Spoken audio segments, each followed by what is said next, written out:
Yeah, it's awesome to have you.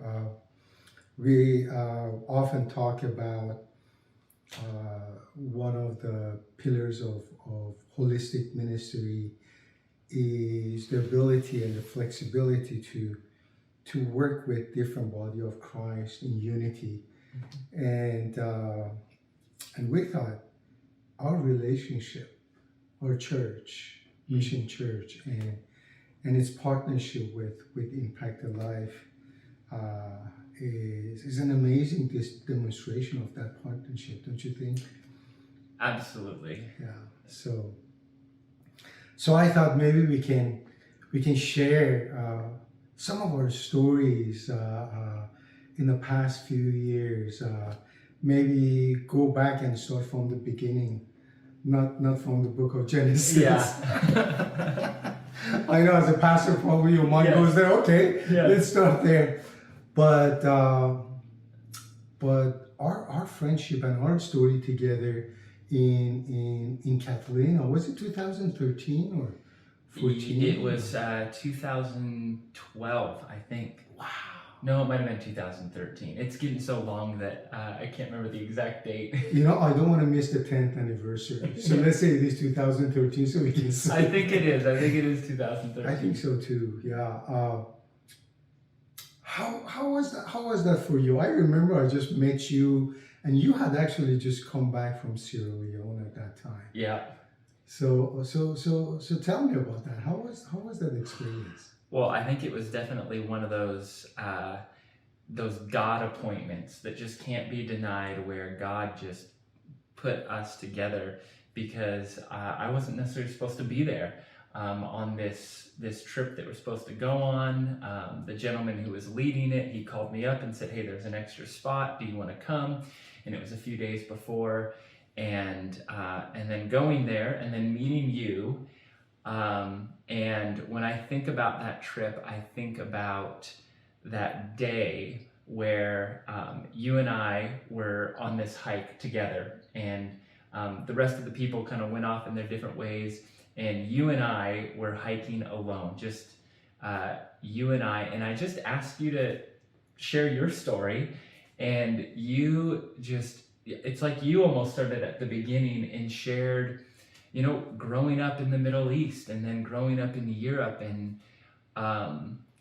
the ups and downs that you went through, and then hearing about how you started orphanages in India, and then of course in that time you were going through a season where I could just tell that you were in a hard season. The economy was down. You were telling me about different business ventures in which that were really challenging. And you knew I was a pastor. This was a trip with a lot of other Christians. I assumed you were a Christian, but as you talked and shared about your struggles and shared about your spirituality, I could tell, you know, I don't know if Cyrus knows Jesus and has had his life changed by trusting in Jesus. And so I can remember thinking, man, I think Cyrus, he really needs Jesus. So that's kind of the middle of the trip, and on that long hike that we went on. And of course, the trip ended with you and I going on another walk, and you know, me just really to buy In-N-Out burger for we the went kids. yes we went on a walk. All the students that went on this trip with us were at the aquarium, and again, one of those God appointments, because there wasn't enough tickets for two people to go with the chaperones to go, and so it was just you and I, and we said, let's go and get food for the kids at In-N-Out, and let's walk there. And on this on this walk in the middle of Long Beach, I remember I was praying for you all week long, that you would just come to surrender your life to Jesus. Because when we had talked a few days before that, I could just tell you were carrying a burden that was too heavy for you. And as we walked, and you just shared even more of your struggles, you know, the way I remember it is, I just felt like God was saying to me, you need to just ask Cyrus if he's ready to surrender his life to Jesus. And I remember asking you, Cyrus, when are you going to surrender your life to Jesus? And, of course he said, I think I need to now. Yeah, isn't that amazing? Yeah. Isn't it amazing? I didn't think that I will get emotional, but even listening to you going through that story, it brings the care and the love that God has for us. Mm-hmm. And the seasons that we go through to arrive at this specific time and place. Yeah. That he would say, okay, I'm ready for you, or I have made you ready. Yeah. To go to the next step. I remember, I came to that trip as an unbeliever. Mm-hmm. Actually, somebody who did not believe in God and was even against God. And I remember Maria was adamant that I need to go with Ariana, our oldest daughter, who was a sophomore at the time. And she said, if you don't go, Ariana would not go. And I said, yeah, Maria, what do I have in common with a bunch of Christian kids and a Bible teacher? Mm-hmm. And I remember she said, Cyrus, it's easy. Just don't say anything. Don't embarrass me. Everything would be fine. Just be quiet. Just go on a hike. Go on a hike. And I remember exactly at that moment when you asked that question, when are you going to drop your guard and receive Jesus? And my response was, right now, right here, how do I do that? And the rest is history. But I just wonder how often, even as Christians, we reach that moment and we just fall short of asking that question. Mm-hmm. That life-changing question, not for us, but for the person that we ask that question. Mm-hmm. I'm reminded of in the Bible, there's two Greek words for time. Chronos, like chronologic, that's like chronological time. It's August 15th, 2022. That's a chronological time. But then there's another Greek word, Kairos, which it's like that. It's that moment, that God moment, and I feel like that was one of those. And like you said, like we have these moments. We have these moments where God comes into our chronological timeline and says, here's a moment, not just a time, but a moment in which I want you to make this decision and it's going to change your life forever. And, that was one of those moments for you and for me, for me to actually have the courage. Because I remember being nervous, like, man, am I intruding by really challenging Cyrus? Hey, maybe it's time for you to surrender to Jesus. And then for you to have the humility, but also the courage to say, it's time. And just to really listen to God. And I think you're right that we don't always say yes to those moments, those Kairos moments God has for us.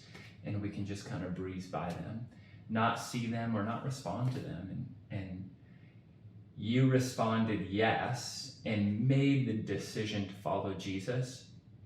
And it's made, you would say this, I'm probably speaking for you, but when I look at your life, it's made all the difference in the world.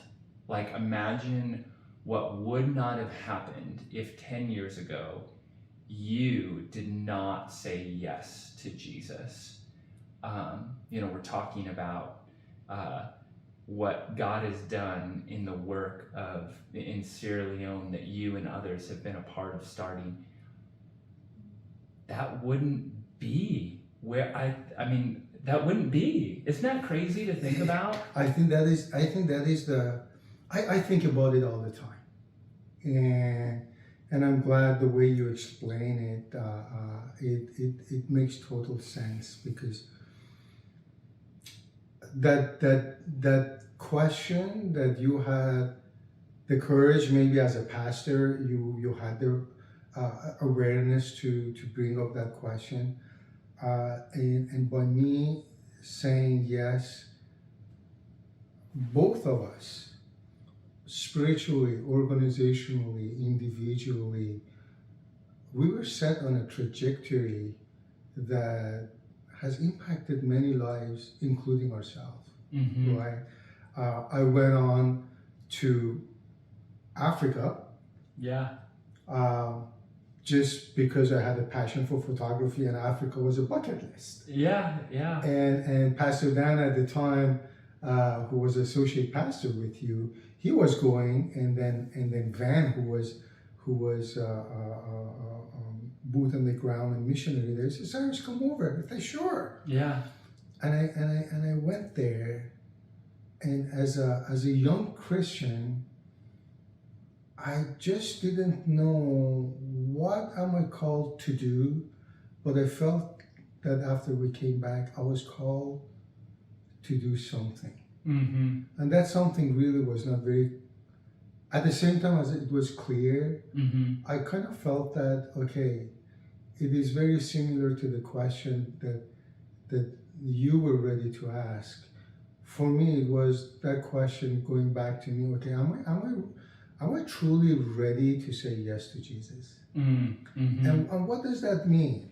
Does it mean that I just, get up in the morning and read my Bible and go to church? Yeah. Or which is, by the way, awesome and amazing, and you should do, Yeah. right? But also, did it mean something else? Mm-hmm. Everything that God had put me through in the past. Mm-hmm. What was the point of that? What was the point of my God-defined experiences in the past? And God used all of that, right? Yeah.